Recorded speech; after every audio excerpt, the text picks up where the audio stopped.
Good morning. This week we're going to cover conics. And the conics, if we were to take cross sections, that's how we would get them. This is right out of chapter 7 of your book if you have that.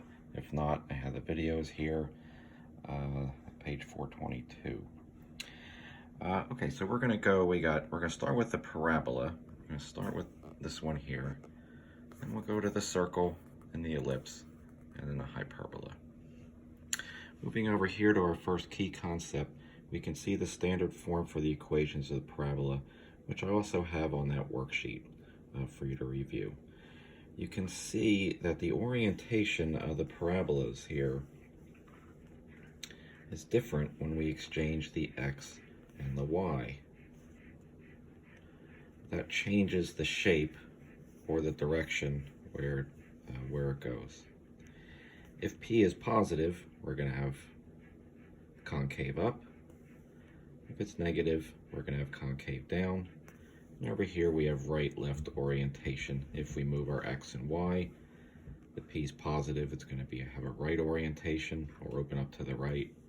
It'll open up to the left if the p is negative. All right, moving on to our next one. We go to, well, let's do ellipses first, since that's what's in the book.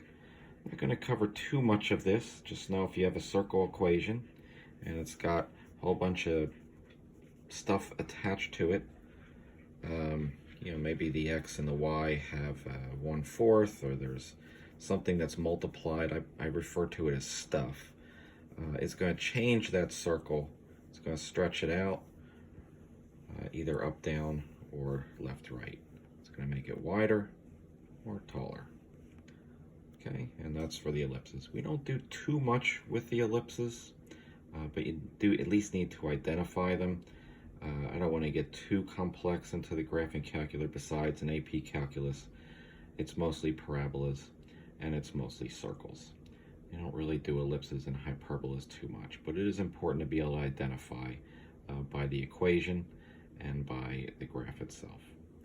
All right, one particular type of an ellipse is a circle.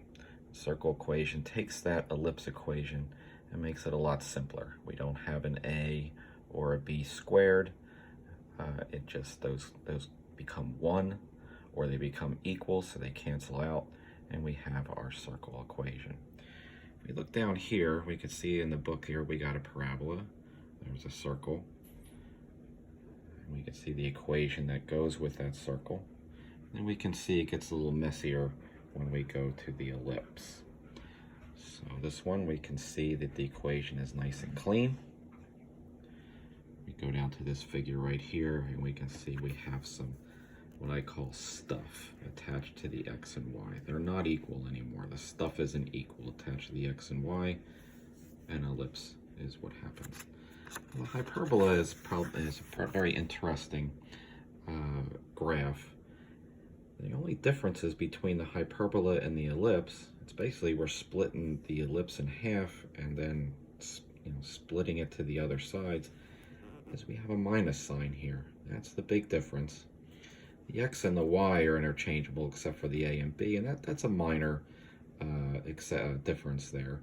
But the big one is that is a minus there, and as a result it splits that ellipse in half, and then it brings it in a different direction.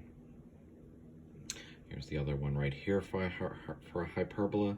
When we're identifying these, we're looking for that minus sign.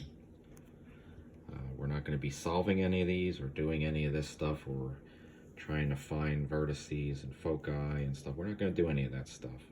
However, we need to be able to identify by graph and by equation. And those are the big things we have to do.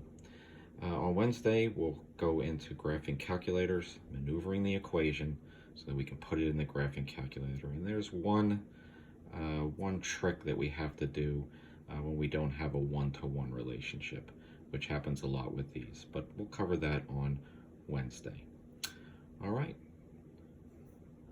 Thanks for watching. Talk to you guys soon.